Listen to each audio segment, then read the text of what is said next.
이번에는 국제부 기자와 함께 이번 중국 전승절 80주년에서 보여진 주목할 만한 장면들을 짚어보도록 하겠습니다. 김양순 기자 나와 있습니다. 안녕하세요. 네, 안녕하세요. 이런 국제 행사, 이런 정치적인 행사 같은 경우에는 특히 우리가 보는 거가 의전, 그 가운데서도 자리 배치가 어떻게 되느냐 이런 건데 북중로 계속 관심이 있었습니다. 이번 어땠습니까? 네, 보셨듯이 이번에는 우리가 흔히 이야기하는 시진핑을 중심으로 봤을 때 우푸틴 좌정은의 구도가 형성이 됐습니다. 이제 시진핑 주석의 바로 왼쪽에 김정은 위원장을 배치했다는 거는 중국이 북한을 의도적으로 극진히 예우한다라는 배치인데요. 네. 북한 역사상으로도 처음입니다. 할아버지인 김일성 주석 그리고 아버지인 김정일 위원장도 이런 다자 무대에서 중국 주석의 바로 옆에 서지는 못했었거든요. 그만큼 북한과의 관계 개선에서 중국이 적극적이다라는 게 하나의 의도고, 다른 하나는 러시아와의 연대를 포함해서 북한, 러시아, 중국의 3자 구도를 보여줌으로써 중국이 반서방 질서를 구축하는 데 중심 역할을 하고 있다는 것을 명확히 하려는 의도로 풀이됩니다. 네, 그렇군요. 지금 김정은 위원장 섰던 자리, 저 자리 좀 어떻게 보면 익숙하다고 하는 생각이 드는데 10년 전에도 이런 행사가 있었는데 당시에 박근혜 전 대통령이 그때 이제 대통령으로서 참석을 했었는데 저 자리쯤 아니었나 하는 생각 듭니다. 네, 맞습니다. 올해가 전승절 80주년이고 10년 전이 70주년이었는데 정확히 자리 배치는 이제 시진핑, 푸틴, 박근혜의 순서였습니다. 네. 전승절 70주년 한 해 전인 2014년에 북한이 이제 핵실험을 했었거든요. 그때 중국이 유엔에서 대북 제재에 동참하면서 북한과 중국 간의 관계가 상당히 얼어붙었었습니다. 시진핑 주석은 당시에 관례를 깨고 북한보다 우리나라를 먼저 국빈 방문했었고, 이듬해인 2015년 즉 전승절 70주년에 박근혜 대통령을 국빈으로 초청해서 아주 극진하게 예우를 했습니다. 네. 당시에 막루에 올랐던 위치가 지금 보시는 것처럼 시진핑, 푸틴, 박근혜 전 대통령의 순으로 배치가 됐었는데요. 당시 북한에서는 최룡해 노동당 비서가 왔었는데 막루의 가장 끝에 자리하게 했었습니다. 네. 이번에는 우리 이제 우원식 국회의장이 참석을 했는데요. 위치가 막루의 가장 끝은 아닙니다만 상당히 멀리 떨어져 있습니다. 중국이 이렇게 자리 배치를 통해서 전달하려는 의도가 상당히 의미심장하다라고 볼 수 있습니다. 앞서 우리 그 김특파원의 보도도 있었지만 중국 시진핑 주석 계속 세계 질서를 재편해야 된다. 이런 메시지 계속 내고 있습니다. 네, 이틀 전 텐진에서 열렸던 상하이 협력기구 정상회담 성명에서도 그렇고 시진핑 주석은 미국이라는 단어를 한 번도 명시적으로 이야기를 하고 있지는 않습니다. 네. 하지만 분명하게 미국을 겨냥해서 새로운 국제 질서를 구축하겠다. 그리고 그 중심에는 중국이 있다라는 이야기를 계속 강조를 하고 있습니다. 이번 전승절을 계기로 한 여러 정상과의 회담에서도 더 공정한 글로벌 통치 제도를 만들겠다라고 여러 차례 강조를 했는데요. 유엔을 포함해서 중국과 러시아가 주도하고 있는 브릭스, 그리고 상하이 협력기구, 그리고 G20 같은 여러 다자 플랫폼을 통해서 국제 질서를 새로 재편해야 한다라는 얘기입니다. 무엇보다 푸틴 러시아 대통령이 지금 시진핑 주석의 이런 국제 질서의 재편에 대해서 인정을 해주고 있거든요. 이거는 사실상 중국을 리더십으로 인정을 했다라는 이야기로 보여지고 있습니다. 네, 그렇군요. 이번 장면에서 좀 관심 가는 거가 이제 인도가 있는데 인도하고 중국은 국경 분쟁이 있잖아요. 그런 갈등 속에서도 인도의 모디 총리 베이징으로 왔습니다.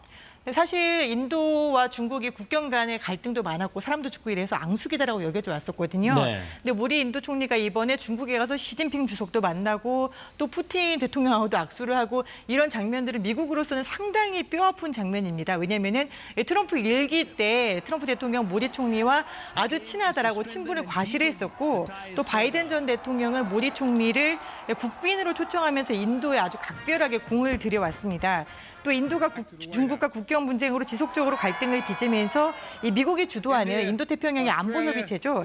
쿼드의 회원국이기도 하거든요. 네. 근데 그랬던 인도가 돌아선 거는 이 트럼프발 관세 폭탄 때문입니다. 모디 총리가 트럼프 대통령 2기 들어서 누구보다 먼저 만났어요. 그러면서 협상에 적극적이었지만 트럼프 대통령은 인도가 러시아에서 원유를 수입한다는 이유로 최근 50%의 관세 폭탄을 아주 때려버렸거든요. 네. 미국 언론 보도에 따르면 이후에 트럼프 대통령이 모디 총리에게 4번이나 전화를 했지만 모디 총리는 모두 거절하고 아예 전화를 안 받았다고 합니다. 모디 총리는 다만 이 군사 안보에 있어서는 중국과 거리를 두는 모양새로 열병식 관람을 하지 않고 하루 먼저 떠났습니다. 그렇다면 인도는 경제적인 측면에서 중국과 손을 잡으려고 하는 것이다라고 볼 수 있는데 안보 차원에서 보면 중국과 밀착하고 있는 나라 이란이 있습니다. 네, 맞습니다. 6월 달에 그 이란과 이스라엘 분쟁에서 미국이 이란의 핵시설 3곳을 폭격했던 거 아마 기억하실 겁니다. 네. 예, 그때 이제 미국 트럼프 대통령이 페제시키안 대통령에게 이란의 핵시설을 없애라라고 아주 강력하게 경고를 했었던 일인데요. 이번에 이 이란 페제시키안 대통령 시진핑 국가 주석을 만나서 이란의 평화적인 핵 이용을 존중한다라는 메시지를 끌어냈습니다. 그리고 이란 대통령도 여기에 화답해서 시 주석이 제안한 이 글로벌 통치 시스템의 재편 우리는 완전하게 지지한다라고 또 화답을 했거든요. 이 같은 반미 그리고 반서방 연대는 결국 트럼프 행정부의 고립주의 외교 때문에 초래된 것이다라는 전문가들의 분석이 많이 나오고 있습니다. 네. 이 미국 우선주의를 외치면서 관세 폭탄으로 경제 파트너 국가들의 등을 돌리게 했고요. 그 대서양 동맹들도 유럽의 안보는 유럽이 책임져라라고 하면서 나토에도 방위 분담금을 과하게 요구하다 보니까 균열이 일어나고 있는데 이 틈새를 좀 중국이 아주 빠르게 파고들고 있다는 분석입니다. 그렇다고 본다면 오늘 그 천안함 막루에 있는 그 정상들의 모습, 이것을 서방의 입장에서 본다면 매우 불편할 수밖에 없는데 또 긴장을 해야 되는 사안이고 트럼프 미국 대통령 뭐 한마디 했을 것 같은데요. 네, 맞습니다. 트럼프 대통령에게 불과 몇 시간 전에 백악관 기자들이 이 반미 연대에 대해서 좀 걱정이 되지 않느냐라고 물었어요. 그랬더니 트럼프 대통령 전혀 우려하지 않고 있다라고 아주 큰 소리를 쳤습니다. 그러면서 미국이 중국을 필요로 하지만 중국은 미국을 더 필요로 한다라고도 얘기를 했는데요. 근데 전승절 열병식이 시작한 직후에는 소셜미디어에다가 이런 글을 올립니다. 시진핑에게 반미 음모를 꾸미고 있는 푸틴하고 김정은에게 시진핑이 좀 따뜻한 안부를 전해달라라고 이렇게 두 사람을 콕 집었는데요. 네. 말로는 전혀 걱정하지 않는다라고 하면서 북중러를 콕 집어서 언급한 것 자체가 속내가 상당히 부글부글 끓고 있다라는 것을 보여주는 것으로 해석이 되는데요. 네. 중국 전승절에 대응할 수 있는 미국과 서방의 주도로 만나는 외교의 시간, 이번 달 말에 유엔 총회가 열립니다. 이번 달은 우리나라가 유엔 안전보장이사회 의장국을 맡는 순서인데요. 네. 이재명 대통령이 한국 대통령으로는 처음으로 안보리 의장 자격으로 공개 토의를 주재할 예정이기도 합니다.